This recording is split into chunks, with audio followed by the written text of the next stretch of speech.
Assalamualaikum warahmatullahi wabarakatuh. Saya Widya Nandini Lestari dengan NIM P072202170036, mahasiswi Politeknik Kementerian Kesehatan Kalimantan Timur, Prodi Sarjana Terapan Keperawatan. Hari ini saya akan mempresentasikan proposal penelitian saya yang berjudul Pengaruh Mekanisme Pencegahan COVID-19 terhadap tingkat ansietas pada masyarakat di wilayah kerja Puskesmas Batu Ampar. Langsung saja yang pertama, yang terhormat kepada Ketua Penguji Haji Rasmun SKP MKep, lalu anggota penguji 1 Badar SST MKes, lalu yang ke anggota penguji 2 yaitu Nurse Gajali Rahman MKep. Yang pertama, bab 1 pendahuluan, yaitu COVID merupakan penyakit menular yang disebabkan oleh sindrom pernapasan akut coronavirus 2, penularan virus corona yang sangat cepat. Karena inilah Organisasi Kesehatan Dunia atau WHO menetapkan virus corona sebagai pandemi pada 11 Maret 2020. Di sini ada definisi yang paling menekankan mengenai ansietas dipaparkan oleh Jeffrey S. Nevitt dan kawan-kawan pada 2005.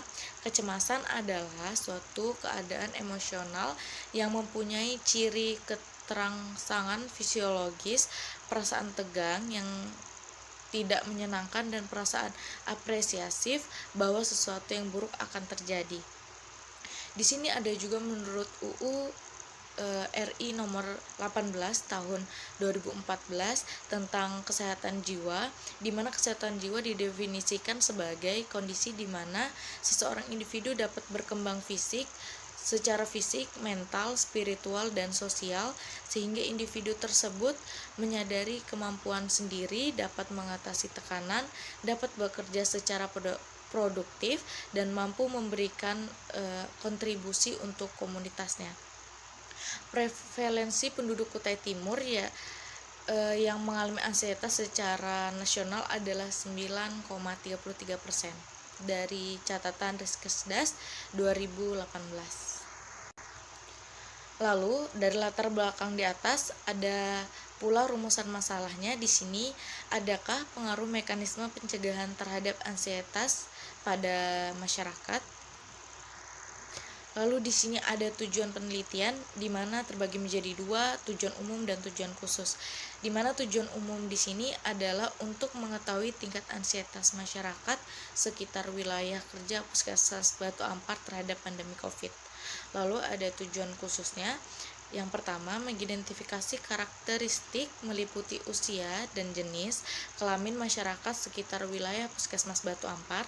Lalu yang selanjutnya ada mengidentifikasi tingkat ansietas masyarakat.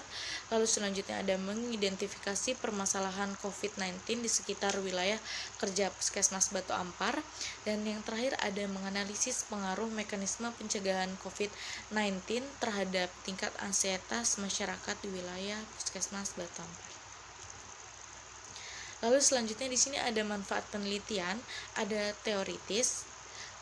Penelitian ini diharapkan dapat menambahkan pengetahuan, wawasan, dan sebagai bahan perkembangan ilmu pengetahuan di bidang keperawatan, khususnya tentang pengaruh mekanisme pencegahan COVID-19 terhadap tingkat ansietas pada masyarakat di wilayah kerja Puskesmas Batu Ampar. Lalu di sini ada praktisinya.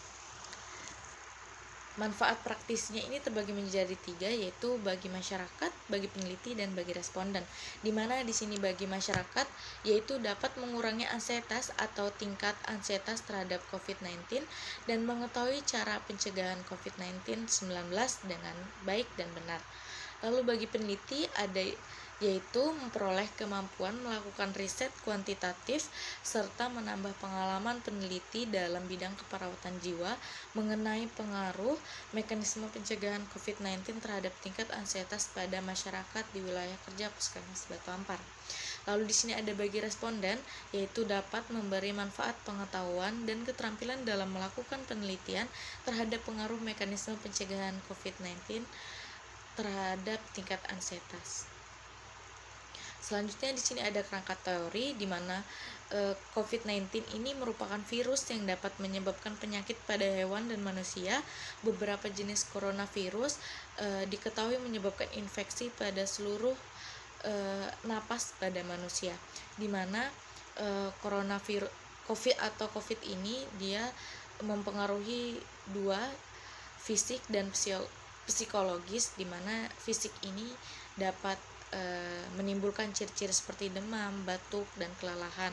Lalu di psikologisnya dapat mempengaruhi persepsi ancaman yang diterima oleh sistem saraf pusat, di mana faktor yang mempengaruhinya ada di sini potensi stresor, jenis kelamin, umur, lingkungan atau situasi, dan yang terakhir ada keadaan fisik, di mana itu dapat menyebabkan saraf pusatnya yaitu korteks cerebri sampai ke limbik system, lalu ke reticular activating system hipotalamus.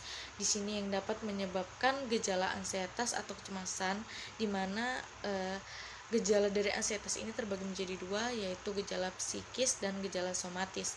Di mana psikis ini dapat menyebabkan penampilan berubah, sulit konsentrasi, mudah marah, timbul rasa sakit, timbul tidak bisa diam dan cepat tersinggung. Lalu ada gejala somatisnya, dapat menimbulkan gejala seperti gemetar, berkeringatan, jantung berdebar, kepala terasa ringan, pusing, ketegangan otot, diare, gelisah, rasa gatal, sulit tidur, mual, dan juga sulit bernapas, di mana gejala ini dapat menimbulkan ansietas.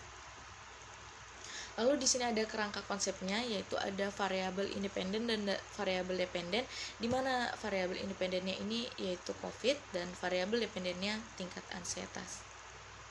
Di sini ada pula hipotesisnya. Hipotesis adalah pernyataan awal peneliti mengenai hubungan antar variabel yang merupakan jawaban peneliti tentang kemungkinan hasil peneliti dari Dharma 2011. Lalu hipotesis pada penelitian ini adalah HA, terdapat hubungan bermakna antara COVID-19 terhadap tingkat ansietas pada masyarakat di wilayah kerja Puskesmas Batu Ampar.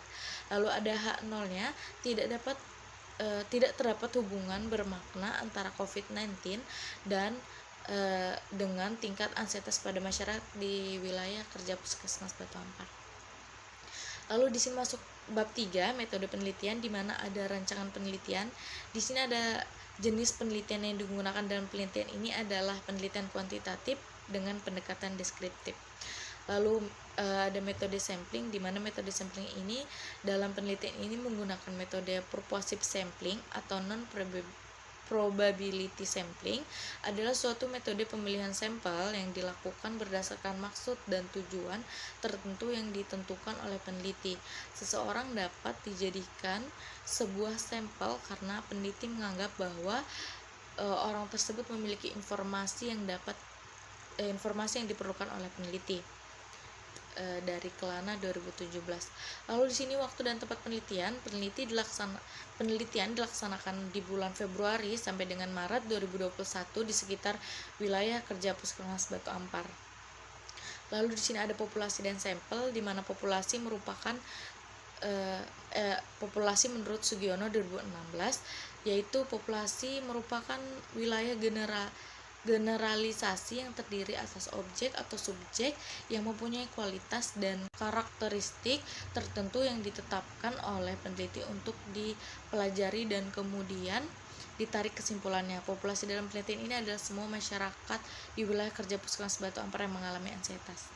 Lalu di sini ada sampel adalah bagian dari jumlah dan karakteristik yang dimiliki oleh populasi. Dari Sugiono 2011, sampel dalam penelitian ini adalah responden yang diambil berdasarkan kriteria inklusi dari populasi yang menandatangani informed consent.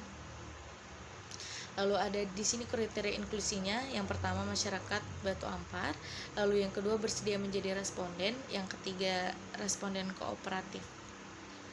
Lalu di sini ada definisi operasional, di mana ada ansietas atau kecemasan dependennya. Lalu instrumen penelitian, alat dan bahan yang digunakan dalam penelitian ini adalah lembar kuesioner Hamilton Rating Scale for anxiety atau HRSA. Lalu skala Hamilton-Anxiety Rating Scale atau HARS adalah pengukuran kecemasan yang didasarkan pada munculnya simptom atau gejala pada individu yang mengalami kecemasan. Lalu di sini ada teknik pengumpulan datanya. Yang pertama ada tahap persiapan, tahap pelaksanaan, dan yang terakhir adalah tahap akhir. Di sini ada analisa datanya, ada 3, uji normalitas, uji univariat, dan uji bivariat. Di mana uji normalitasnya ini menggunakan uji Spirowill, dikarenakan data yang diuji berskala rasio. Jika nilai P value lebih dari 0,05 maka data yang dapat dikatakan terdistribusi normal. Sedangkan jika P value kurang dari 0,05 artinya data tidak terdistribusi normal. Lalu ada uji univariat, di mana ini dilakukan untuk sebagai prosedur statistik yang bertujuan untuk mengetahui pengaruh yang pada setiap variabelnya. Lalu ada uji bivariat, yaitu analisis yang dilakukan terhadap 2 variabel independen dan variabel dependen dengan menggunakan uji statistik melalui uji statistik parametric Peirati test dengan tingkat kemaknaan alfa lebih dari 0,05. Di sini ada etika penelitian, ada 3. Yang pertama ada respect for justice inclusiveness, yakni prinsip menghormati keadilan dan inklusivitas diterapkan oleh peneliti, di mana peneliti dilakukan dengan jujur, tepat, cermat, dan hati-hati serta profesional. Sedangkan prinsip keadilan bermakna penelitian memberikan keadilan secara merata pada tiap subjek. Lalu yang kedua ada anonymity atau tanpa nama digunakan untuk memberi jaminan dalam penggunaan subjek penelitian dengan cara tidak memberikan atau mencantumkan nama responden pada lembar alat ukur dan hanya memulihkan kode lembaran pengumpulan data atau hasil penelitian yang akan disajikan. Dan yang terakhir ada confidentiality atau kerahasiaan. Lalu di sini ada alur penelitiannya, di mana yang pertama ada tahap persiapan, lalu menentukan populasi dengan menggunakan metode purposive sampling, lalu menentukan sampel yang sesuai dengan kriteria inklusi yang tadi sudah saya sebutkan. Lalu ada dari itu saya bagi menjadi 2, kelompok kontrol dan kelompok intervensi. Lalu diberi informed consent, lalu selanjutnya ke tahap pembagian kelompok, di mana kelompok kontrol dan kelompok intervensi.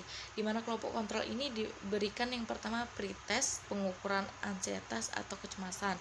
Lalu diberikan mekanisme pencegahan COVID-19. Lalu diberikan post-test. Sebelum dilakukan post-test, responden diistirahatkan selama 2 menit untuk dilanjutkan pemeriksaan ansietas. Lalu dari kelompok intervensinya ada dia diberikan pretest, pengukuran ansietas, lalu diberikan mekanisme pencegahan COVID-19 dan terapi relaksasi napas dalam. Lalu diberikan post-test, di mana sebelum dilakukan post-test ini responden diberikan waktu istirahat selama 5 menit untuk dilanjutkan pemeriksaan ansietas yang selanjutnya. Lalu ke analisa data dan pelaporan. Mungkin sekian presentasi dari saya, kurang lebih saya mohon maaf. Wassalamualaikum warahmatullahi wabarakatuh.